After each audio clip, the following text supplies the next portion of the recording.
So this is Kinectasploit version 2, and thank you guys for coming out so early on a Sunday. You actually survived the con and made it to the end of the thing.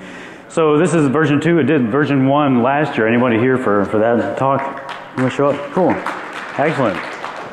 Thank you guys for coming back. So so version 1 was just the Kinect plus 1 security tool, and what we're doing this year is the Kinect plus 20 security tools, or 20 tools in general to run a scenario. So our scenario is going to be we're using a real-time 3D first-person shooter game environment to collect the contents of a garbage file off of a server. So that should sound familiar to some of you, to most of you. So let me cover just a little bit about the architecture. We're going to run right into it because there's no slides. It's all demo. So everyone needs to, while I'm doing this, say a quick little prayer to whatever demo god you believe in to make sure that this thing actually functions.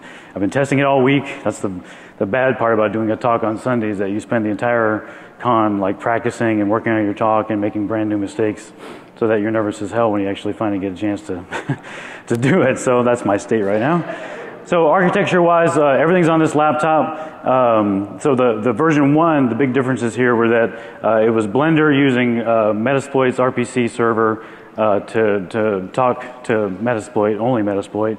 But you know, when you want to talk to Snort and Nessus and Ettercap and Nmap and all those other guys, there's no RPC server for that.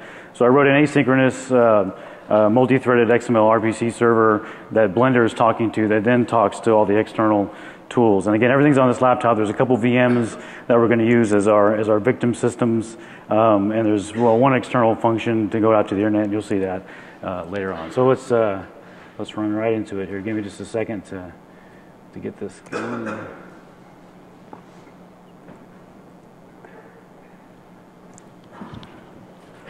Okay, we got the Kinect here. Let me get myself all calibrated. And you should be seeing, and you are seeing, the Blender screen interface, and that's just taking a little bit to start up because it's got some large sound files it needs to process. Kinectasploit initiated. Okay, let's run it, and actually, well, let me just leave it like that for now. It's showing the debug stuff up in the top, but we'll deal with that for now. I could restart it, but we'll lose some output in some later scenes. So this is the default room where you start off on, and the main gestures are the same as last year for you guys who saw this. So you lean forward, you move forward in the room, you lean to the right, you move to the right, you lean to the left, go that way, and if you rotate your hips, you'll turn around in the room. So this was meant to be patterned after the room in the Matrix, you know, like the training room, big white room kind of thing, where then the big cabinets full of guns came shooting in. So that's the first gesture that we're going to do to bring in the way that we get to the other rooms in there and actually start our attack scenario looking for this garbage file. So last year also, the big differences are, last year every gesture was like, when the gesture fired, when I made the gesture, it did it. There was no delay. So you run the risk of, when you're hooked up to 20 different things, causing some serious chaos. So this year the gestures, there's a little bit of delay before they happen, and there's an indication that you're actually causing something. So if you continue to do it, you will cause something to happen. So I'm going to raise my hand in like a help gesture, and I want you to notice the lights that show up on there to indicate that you're about to do something. So put my hand to the thing, the lights light up, they're going to turn green when the gesture fires, and in comes our cabinet full of ammo, essentially, that we've got.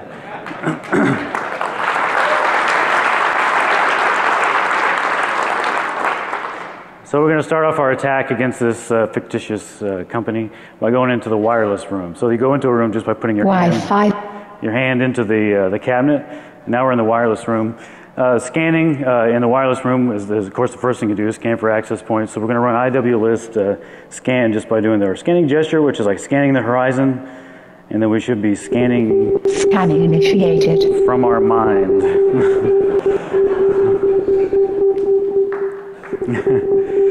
So this will take a little bit here, and let me just cop to something. There's obviously no access points here on stage. When I was originally thinking about this, I was like, refreshing access points. I was like, oh, you know, I'll bring a real live access point to DEF CON, I'll be a real man and hack it live on stage. And then I thought twice about that, and I thought, well, if I did that, I'm sure you guys would hack it before I ever got a chance to.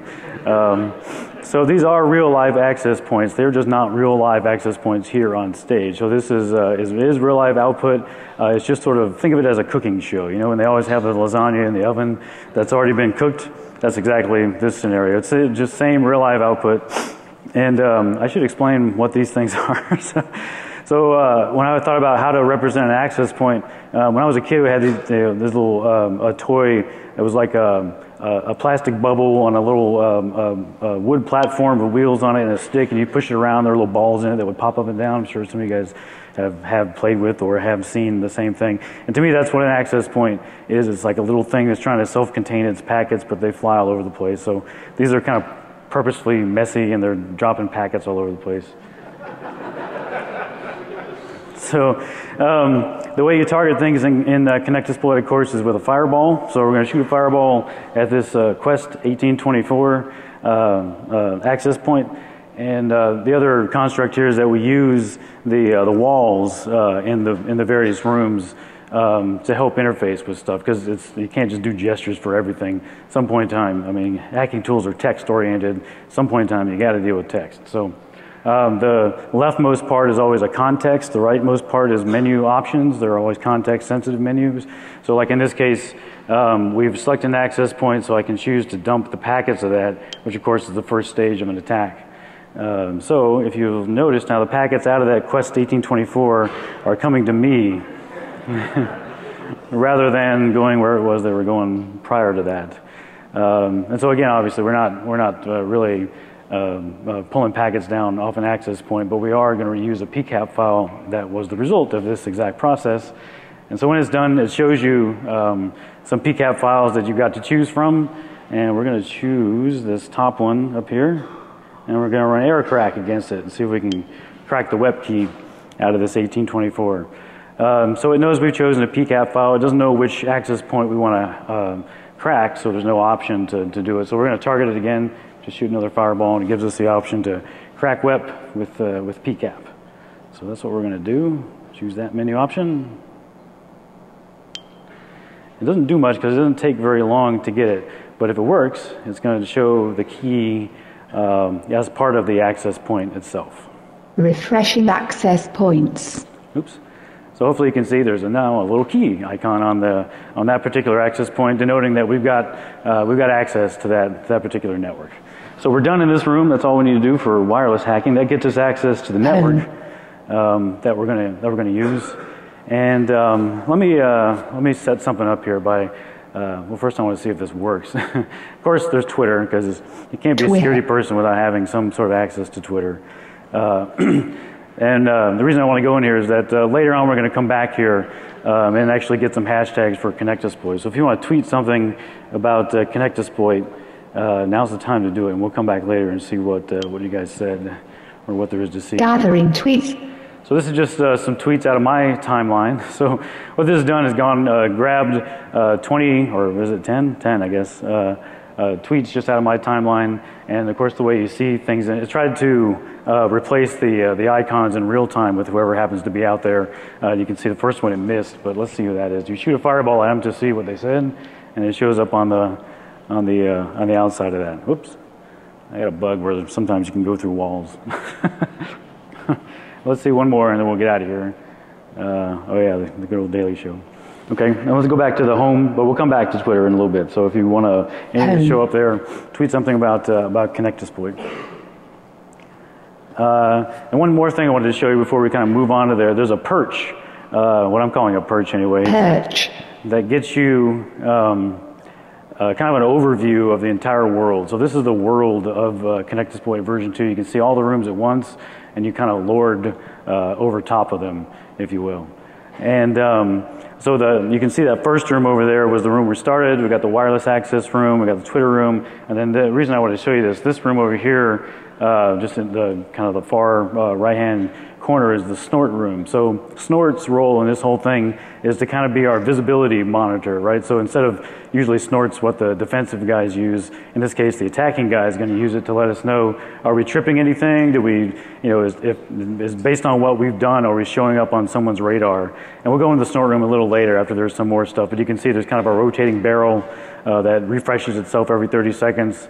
There's a barrel per category of alerts, so there's 4 alert categories in Snort. We're only going to worry about the top 3. So if you see a red, really fast rotating barrel in Snort, you know you've done something that's going to trip somebody's IDS signatures.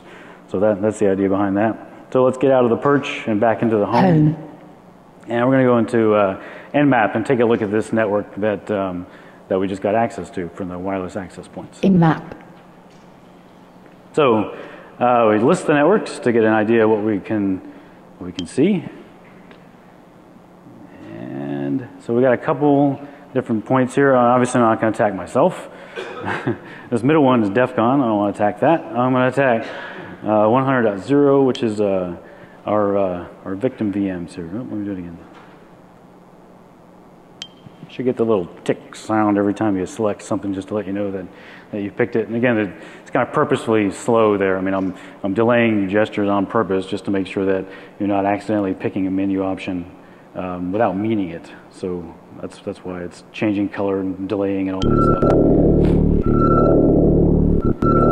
So this is running an Nmap scan against that network. Collecting Nmap data.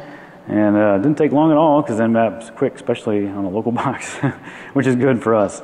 So what this did was go out and run Nmap against that CIDR mask and pull back all the data in an XML file, parse the XML file, spit out some representations of computers, run it through GraphViz, and then made a graph for us of the trace route of that network. Obviously, it's not a very large network, since we only got 3 boxes, but you get the idea, right? So you get a graphical view of the network that you're dealing with, and you get some hosts out in the room. They're scrolling their ports that are open is the construct here. So 100.1 is us, it's our scanner. 100.7 looks like a Windows box, 139, 445, and then 100.8 looks like it's doing some web services, and 2222, so it's probably a Linux box. Target acquired. So we're going to target that guy, of course, by shooting fireballs, because fireballs are fun. And the best thing I know to get a handle on those Windows boxes is by attacking with Nessus. So we're going to go into Nessus. Nessus. Nessus is a hospital room. so that's the construct here, because we're going to dig into this guy and see what secrets he's got, what he wants to give up. So if I can get over here, come on. There's 2 switches on the end of the operating table for Nessus. This one brings our victim into the room.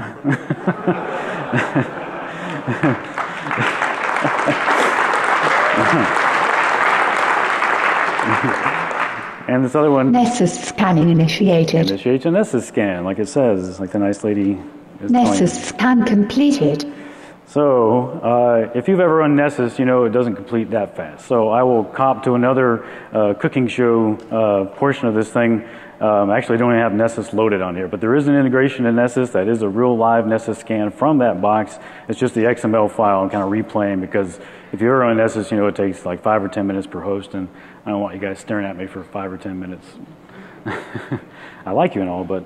So I need to warn you, just so you're ready for this, because it's a weird thing how you can't hear it until somebody tells you to listen to it. So what's going to happen here is I'm going to select one of these vulnerabilities that we're going to dig into. We want to be stealthy, so we're not going after the MS ones. We're not just going to pop shell on a Windows box using a interpreter or a Mesploit exploit. We're going to go after this shares unprivileged access, which is Nessus speak for an open share. Right, but when I select it, it's going to read you the output of the Nessus vulnerability, or the Nessus description. But if you're not ready, you won't hear it. So listen.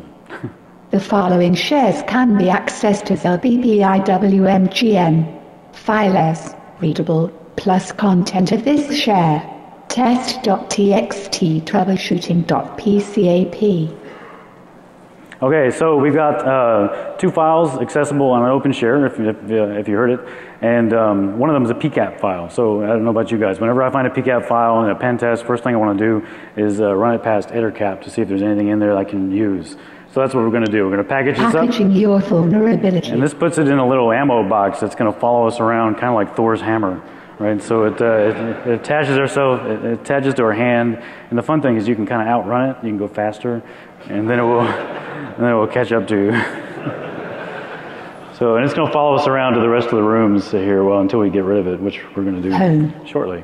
So you know it's gone. It's trying to find me, and it's running through walls and all that stuff right now. And it's going to catch up to us in the EtherCap. You can. There's no reason why you couldn't. In this particular thing so far, the question was, sorry, I should repeat the question. The question was, can you carry multiple containers? And yeah, you can. There's absolutely nothing stopping you from doing that. In this case, one at a time is really all I need for this particular scenario. And that took a long time to get that to happen. So I'll have more than one. But when I came into the EtherCap room, it knew, because this container exists in the scene, that I had a target, that I had a vulnerability, and so it gave me a menu option to target that guy. So EtherCap for me, the hard part of this thing is like, how do you represent all these various tools that don't have a physical manifestation? EtherCap's a big swirling death. So that's what it is. So we're going to send this to EtherCap. Oh, another thing to listen for. Listen to the sad tone in her voice. I didn't tell her to do this, but she sounds so sad when she says this. Target sent to EtherCap. EtherCap exploiting vulnerability. EtherCap finished. So it sounds so sad, doesn't it? It's like target sent to EtherCap. Okay, so what happened just then? We knew we had an open SMB share, right? So that there's a script attached to that knows if there's an open SMB share to run SMB client, pull down files. If there's a PCAP file, send it to EtherCap. EtherCap parses it and spits out any credentials that it happens to find.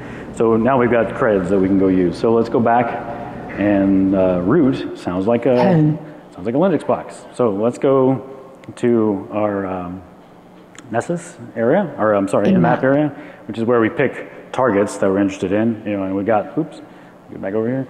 So we got the Windows guy targeted. Let's untarget him. Target acquired. Target acquired. Target acquired. I'm going crazy. Let's untarget this guy. Come on. Okay, and let's be accurate and target this guy. Target acquired.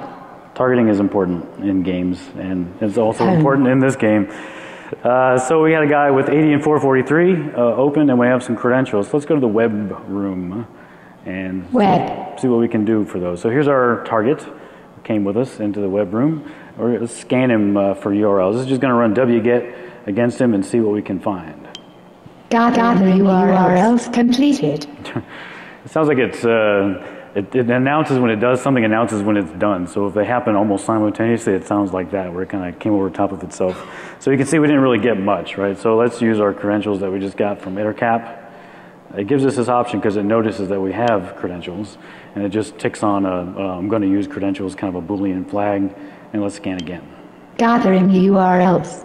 Gathering URLs completed. So now we got quite a bit more. So let's just wget using those credentials that we had.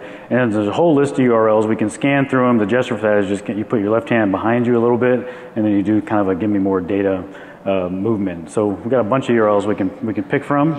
We're going to pick this challenge 3 guy, just because I know that it works. And now that we've got a URL selected, it gives us an option to launch SQL Map. So that's what we're going to do. We're going to launch SQL Map and try to get some more credentials and see if we can kind of stealth our way onto SQL Map initiated. To retrieve our garbage file. So when SQL Map finishes, it's going to display whatever it gets. SQL Map completed. If your results include hash values, you may wish to visit John the Ripper for assistance. A little foreshadowing, maybe. A little obvious foreshadowing. So obviously we got a username administrator and a hash out of the back-end database. So that was a SQL map just running in a password, you know, give me a password mode. And just like we did before, we're going to package these up in a little module because they're not quite complete. We need more data out of them. So we're going to package this up and we're going to take it off to John. Packaging your creds. I don't know if you can see Say this. hi to John for me. Okay, yeah, I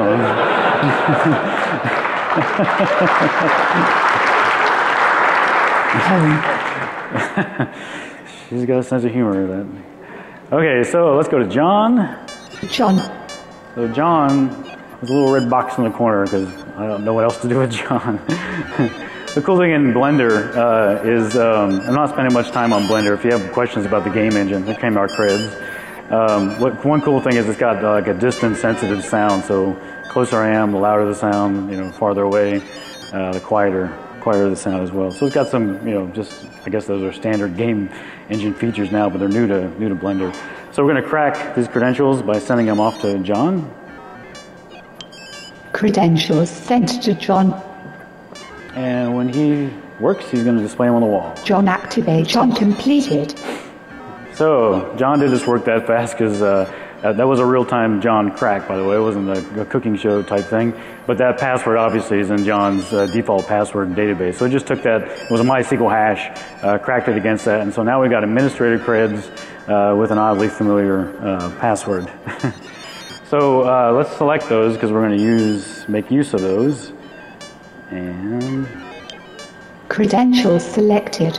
So I left this kind of raw. I could have done the same ammo box thing, but I wanted just an opportunity to talk about, like, one of the coolest things in Blender is the Python scripting engine in there.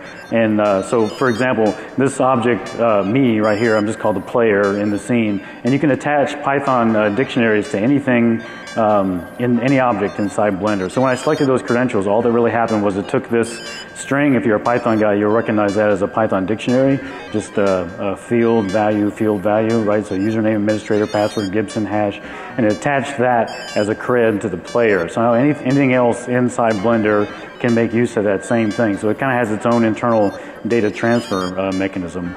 And we're going to use these creds next. So we got a real administrator home cred, and let's see let me check my cheat sheet here. Sorry. All right, let's go back and select our Windows box since we got an administrator account. In map. Whoa. Okay, let's unselect that dude, and we're going to select that guy. Yes, we are going to select that guy. Target acquired. Target acquired. Yeah, fireballs bounce. Target acquired. Screw you. Okay, one target acquired. So one at a time. We'll work on the mass module. Maybe that's next year. You can target 100 things or something. And we're going to go to, obviously, the last two rooms here in our scenario are, so what we're after here is, like I mentioned, the contents of a garbage file. So the final goal is to get some forensic work done. The thing that's going to help us get onto the box, however, is Metasploit. So let's go to Metasploit. Metasploit. And let's see, maybe we have a console. Yeah, we do. Okay. So we have a console output from Metasploit.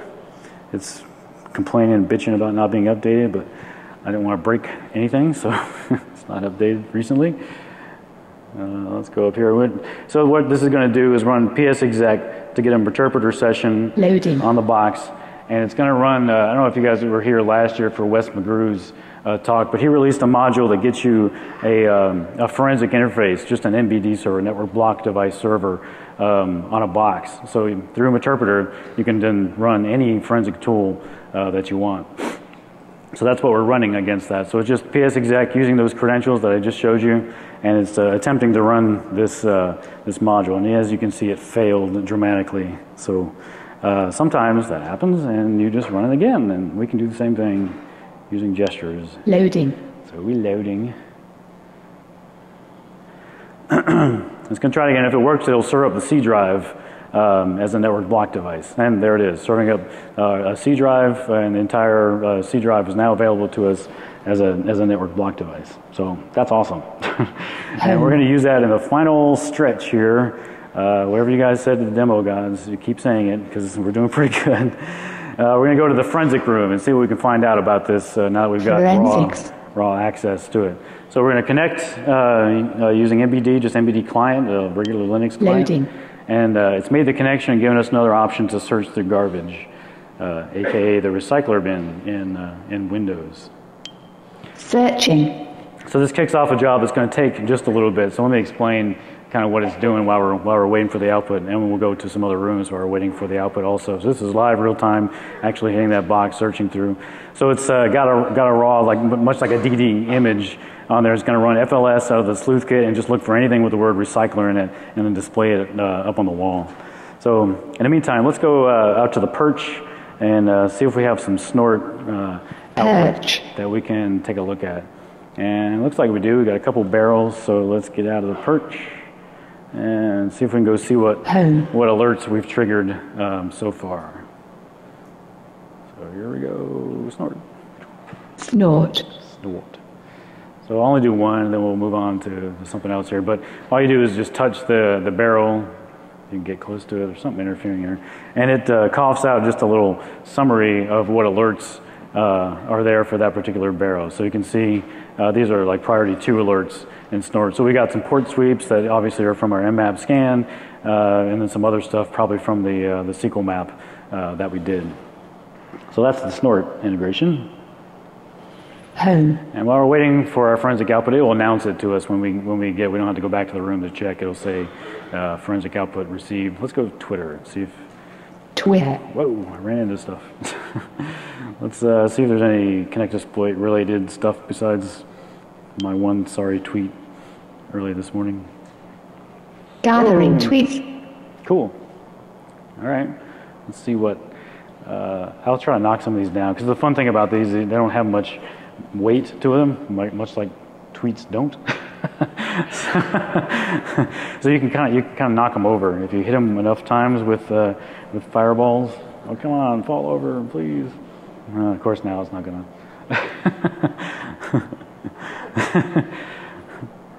Let's see what else here. Yeah, hack the Gibson, exactly. Yep, that's what we're doing. Let's see what else we got.